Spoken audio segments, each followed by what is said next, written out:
Without further delay, I would like to set few points over here so the participating students will be confident enough to carry on with the speeches. As you have already got the topics, you have already prepared on that, and we have already announced that you can use cue cards as well, but you have to be careful on using them as well. And I want to recite a few rules for the speech competition that we will be taking very serious note of that. And I would like to take permission from both the jury members to recite the rules of the speech competition. The participants have right to develop the form of the speech considering the selected issue for the main theme, violence against women. The speeches will be judged by the jury to ensure topic selection, presentation, creativity, and originality within the prospective rules. Each participant will be given 5 minutes in total for the speech, and there will be a warning bell. The timekeepers will be informing us after fourth minute. The language used in the speech should be contextual and audience friendly. I hope it tells a lot of things. Denouncement with indication of any gender, culture, or racial stereotypes, we have to be careful upon them, and let's not be offensive. Speakers from the beginning should consider the intended audience to be the public, a mixed age group, not simply an audience of peers. No props or printed matter can be carried by a speaker. But of course, I told you, cue cards, you can use them, but we have to be careful on using them as well. No complete reading, what I mean to say. Topic and turn of the speech can be chosen by the students at their arrival registration, which we have done already, and the judges have got the list as well. Participants will get an 1 hour for preparation. Any delay on registration will limit the preparation time. I think you got the required enough time as well. So without further delay, to proceed the calling upon the participants for the speeches, I would like to invite two vibrant students of GCI, Simran and Dilasha. Over to you.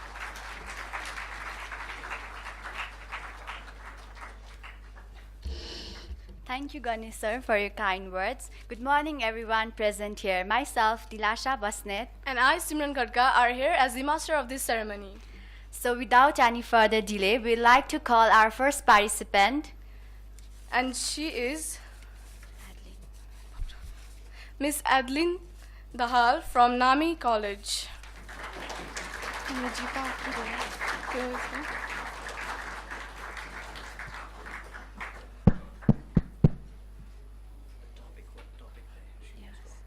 Her topic is women harassment at work.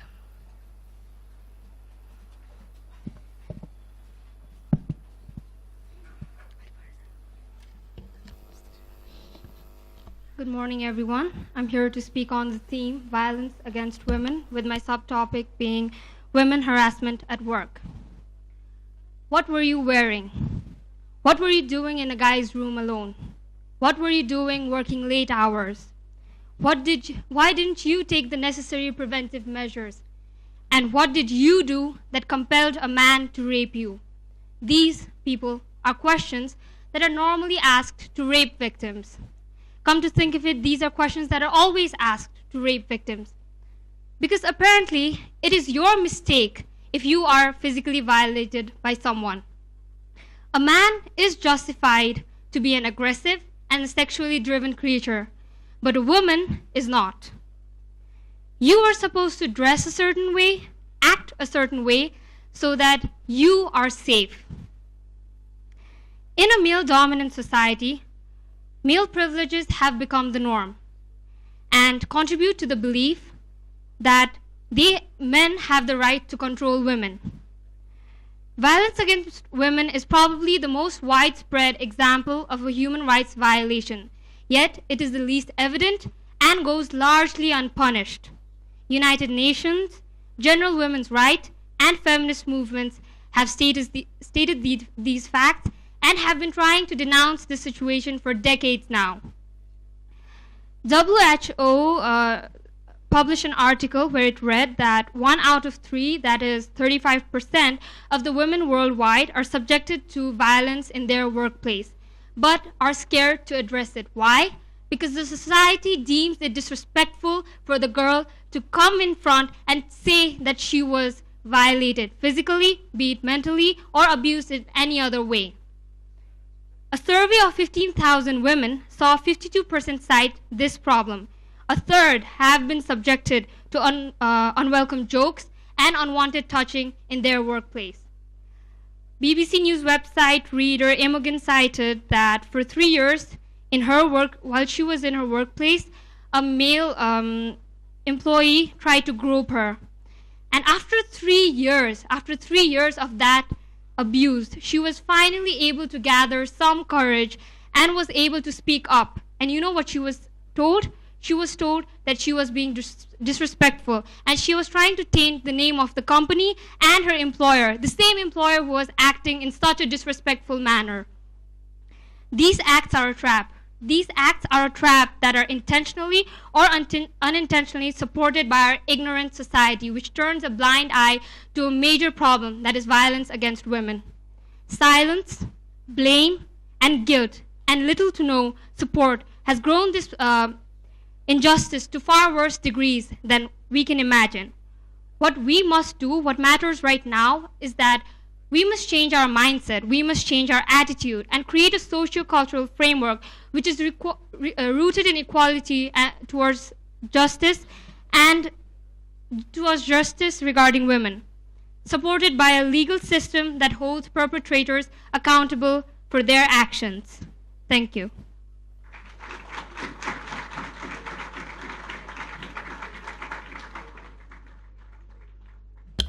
Thank you, Adeline. So I request all the participants to come along this way and not using this way. Moving on, I'd like to call our second participant from Multi Institute, Priyanka Karki.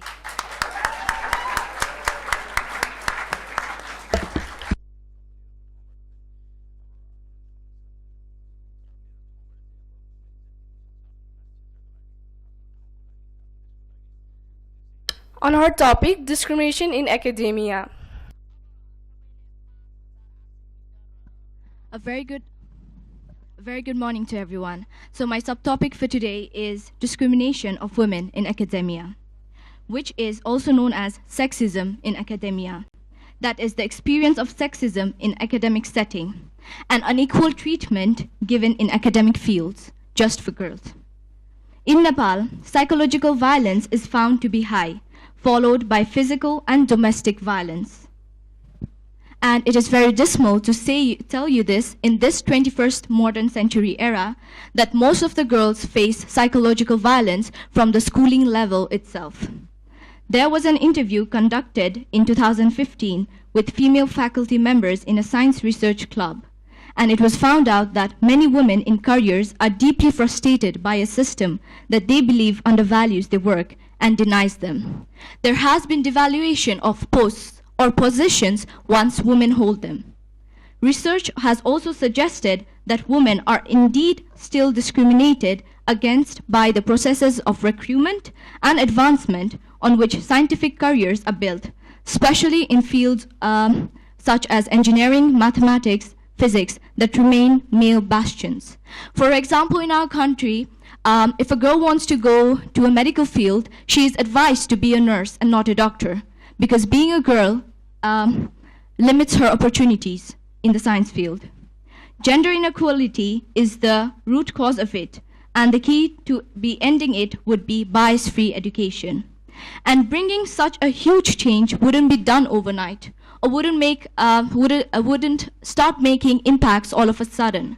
But let's make a promise to ourselves, especially this generation, that when we raise our children, we'll teach our boys to give equal amount of respect for girls, and that the girls should never be given injustice treatment, that they should have equal amount of and that they should motivate and encourage people to be participative in the society, no matter what gender they are. And we'll teach our girls to be self-dependent, self-reliable, and that being a girl does not limit their opportunities. I, being a citizen of a country whose a president is a woman, I think I can hope that after 5-10 years, when we talk about this, we won't be talking about how we can eradicate or diminish women violence, but we will be talking about what we did as an individual and a society to eradicate and diminish women violence. Thank you.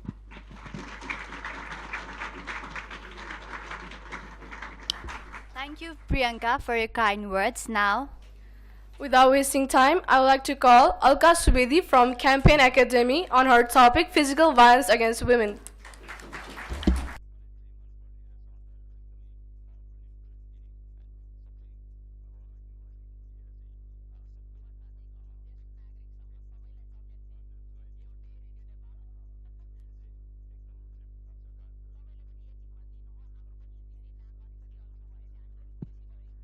The best thing I ever did was believe in me. Respected judges, chief guests, teachers, students, and to all dear audience, namaste from my side.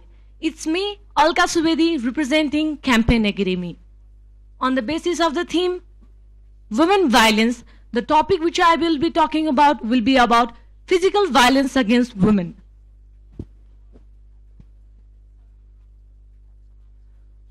Talking about women violence is one type of gender-based violence.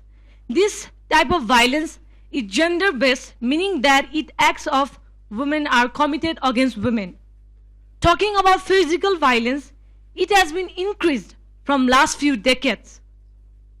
It can take the form of pushing, hitting, slapping, burning, and stabbing. It is not less surprising to note that it has been practiced worldwide, and it has been increasing from past few decades. Then we can assume how many cases are reported, how many cases are justified, and how many girls get justice. Physical violence prevails globally. The report of World Record Act 2002 shows that in Peru, 70% women were beaten by their husband. In one of the record checked in Bangkok slum found that 50% married women were beaten. In United States, in every 15 seconds, a woman is beaten. And each year, 1.5 million women seek medical care injuries, resulting from physical violence. And 40% of Chilean women are abused, more in pregnancy. And talking about our country, Nepal, in last decades, it has been generally increasing.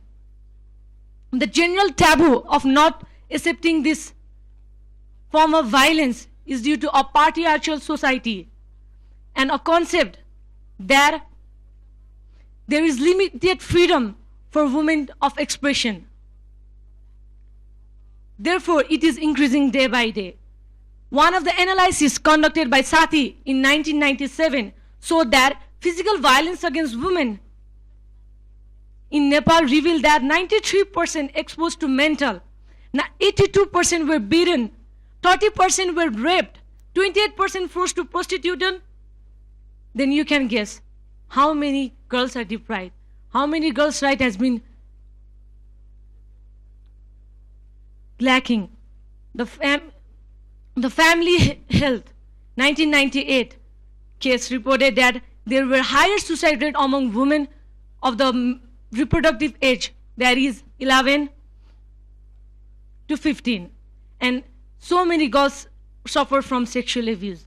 In Nepal, every 1 minute, a woman is beaten by the husband. After knowing all this, a question may struck in your mind. Why? Why it hasn't been taken intensely? Why the problems are increasing? I say it's we who are developing the trade.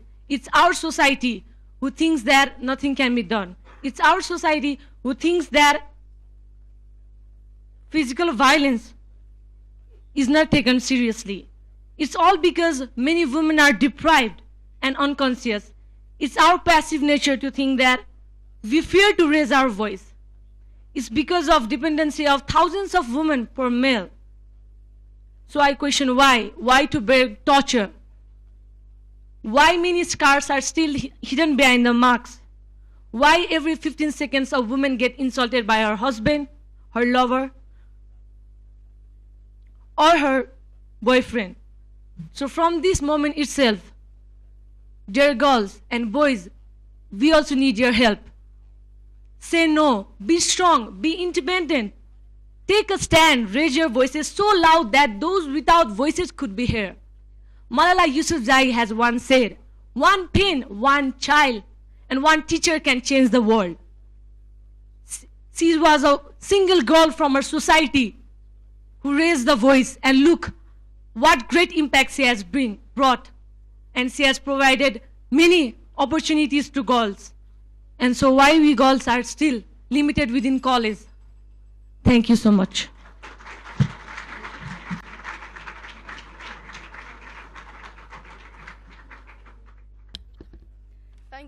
Thank you, Alka. Now I'd like to call our next participant from Campion College on the topic domestic violence against women, Krishma Subedi.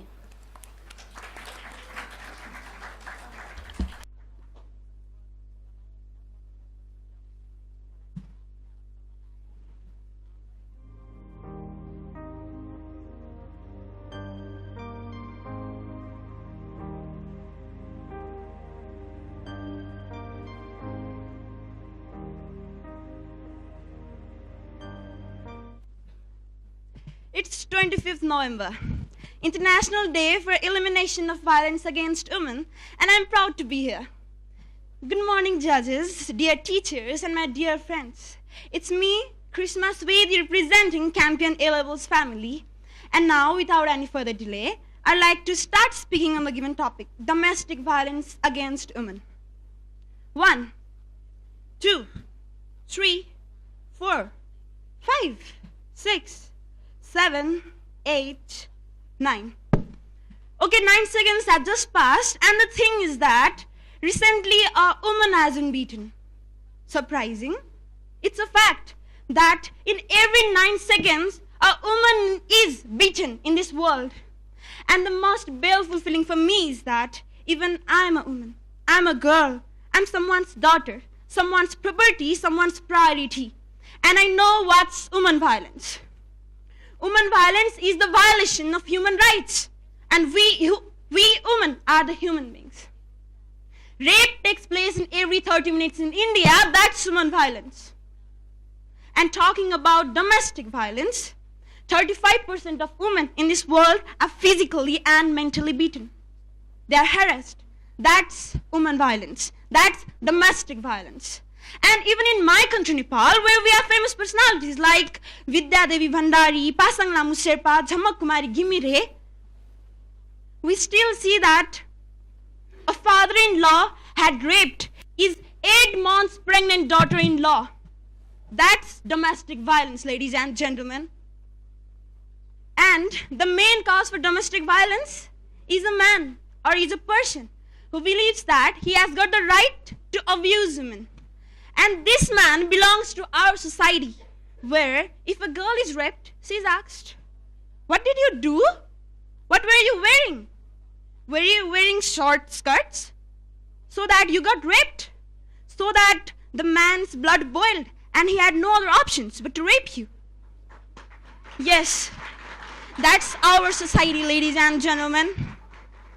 And now, I'd like to share a very heartbreaking story that I came to know. There was a man in Malawi. He had 7 daughters. And this man had slept with daughter number 1, daughter number 2, daughter number 3, 4, 5, 6. And the only reason he had not slept with his 7th daughter was that this daughter used to take medications, used to take medicines so that she could have her period for an entire year. this girl has her period from 1st January to 31st December just to stay off her father. Isn't that a thing that gives us goosebumps, everyone? That's domestic violence. And now, let me tell you, we individuals are the main thing, we are the main reason. We push our family members into the rug. That's the main cause for domestic violence. According to a research, if a child witnesses some kind of domestic violence in his home, then it is sure that this child, when he becomes an adult, he will be harassing his daughter or his wife in the near future. But let me tell you, the most important thing that we all need to remember is that individuals make family. Family makes society. Society makes nation, and no nation can prosper without the individual's effort. We need to say whatever we have been facing. There is a song of Selena Gomez who says with a very good line, "You've got every right to a beautiful life." And the main question is, are all the men getting the beautiful life? Because talking about my own country, Nepal, between April 2012 to 2013, 796 cases of domestic violence, 200 cases of social violence, 263 cases of rape, and 163 cases of murder was recorded. And to end this, it's necessary for all of us to be a feminist. So who are you all? Are you all the feminists? I am Krishma Subedi, and I'm a feminist. Thank you.